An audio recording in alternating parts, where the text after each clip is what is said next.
छत्तीसगढ़ में विधानसभा चुनाव अब अंतिम पायदान पर हैं। आज 5 बजे के बाद जहां सभी चुनाव प्रचार प्रसार थम गए, तो वहीं दूसरे चरण का यह चुनाव असल मायने में काफी महत्वपूर्ण है, क्योंकि दूसरे चरण में 70 विधानसभा में चुनाव होने हैं, जिसके बाद ही तय होगा कि छत्तीसगढ़ में मुख्यमंत्री की कुर्सी किसके हाथ लगती है। अगर प्रथम चरण के मतदान की बात करें तो सभी पार्टियां अपने अपने जीत की कयास लगा रही है। एक और जहां मुख्यमंत्री भूपेश बघेल का कहना है कि हम पिछले बार 17 सीटों में थे, लेकिन इस बार हम पूरे के पूरे 20 सीट लाएंगे।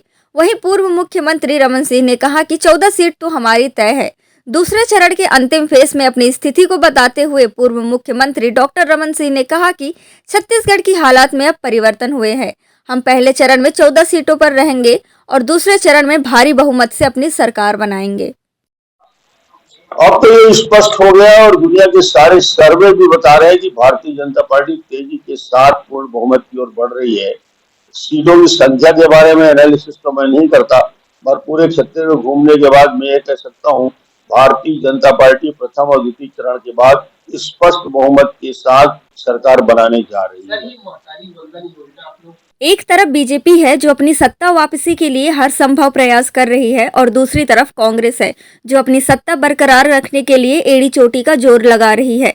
दूसरे चरण के मतदान को लेकर भूपेश बघेल ने कहा कि आज से सभी प्रचार प्रसार के कार्य बंद हो जाएंगे।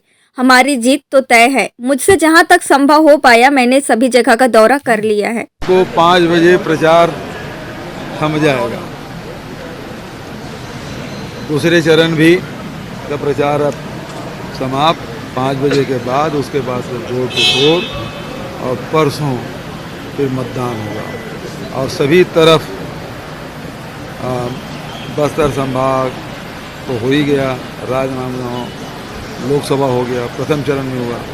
उसके बाद रायपुर संभाग, दुर्ग संभाग, बिलासपुर संभाग, सरगुजा संभाग, सभी जगह जहां मेरे से बंद पड़ा, सभी जगह मैंने दौरा किया। चुनावी नजरिए से यह द्वितीय चरण का मतदान काफी महत्वपूर्ण माना जा रहा है, क्योंकि 70 विधानसभा सीटों से ही किसी एक पार्टी की जीत का बिगुल बजेगा। आज प्रचार प्रसार बंद होने से पहले सभी पार्टी के दिग्गज नेताओं ने महत्वपूर्ण क्षेत्रों में जनसभाएं एवं प्रचार प्रसार किए।